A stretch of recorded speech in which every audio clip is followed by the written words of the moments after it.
I wandered, lonely as a cloud that floats on high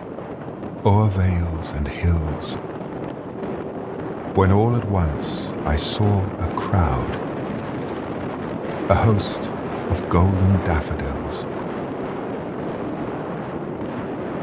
Beside the lake, beneath the trees,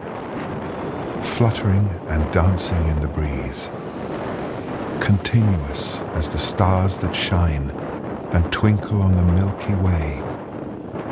they stretched in never-ending line along the margin of a bay. 10,000 saw I at a glance, tossing their heads